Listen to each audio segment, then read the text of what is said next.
नमस्कार. महाराष्ट्रातील विविध क्षेत्रातील बातम्या झटपट आपल्या मोबाईलवर पाहण्यासाठी लगेचच सबस्क्राईब करा राष्ट्रशक्ती लाईव्ह न्यूज आणि सोबत बेल आयकॉन प्रेस करायला विसरू नका. नमस्कार, मी राधिका जाधव आणि आपण पाहत आहात राष्ट्रशक्ती लाईव्ह न्यूज. उजनी धरणातून पाणी सोडण्याची शक्यता, पंढरपूरसह परिसराला सतर्कतेचा इशारा. पुणे जिल्ह्यातील मुसळधार पावसाचा परिणाम आता उजनी धरणावर स्पष्टपणे दिसू लागला आहे.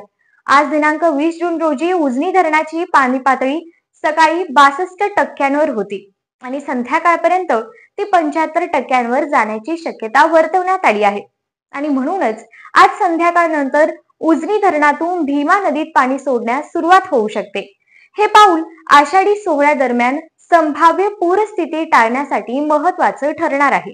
पालकमंत्री जयकुमार गोरे यांनी प्रशासनाला स्पष्ट सूचना दिल्या आहेत की धरणाची पातळी 75% गेल्यानंतर पुढे येणारं सर्व पाणी नियोजनपूर्वक नदी पात्रात सोडलं जावं, जेणेकरून पंढरपूरमध्ये महापुरासारखी स्थिती उद्भवणार नाही.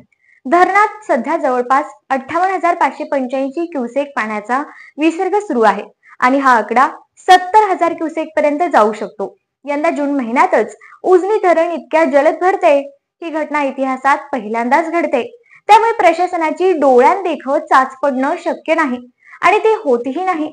दरम्यान नांदेड जिल्ह्यातील कौठा गावाजवळचा पूल धोक्याचा इशारा देतोय. तब्बल 60 वर्षांहून जुना हा पूल सध्या अतिशय जीर्ण अवस्थेत आहे.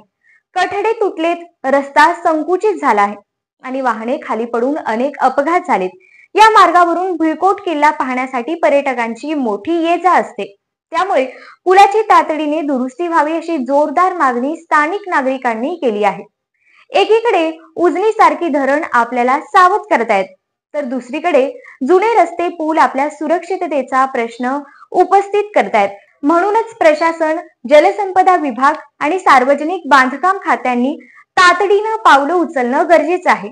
मी राधिका जाधव राष्ट्रशक्ती लाईव्ह न्यूज वरून सांगते की पाणी हे जीवन आहे, पण नियोजन नसेल तर तेच पाणी जीव घेणं ठरू शकतं. या बातमीवर तुमचं मत काय? तुमचं गाव किती सजग आहे? कमेंट मध्ये जरूर सांगा आणि बघत रहा राष्ट्रशक्ती लाईव्ह न्यूज. लोकांसाठी, लोकांच्या प्रश्नावर, लोकांच्याच आवाजात.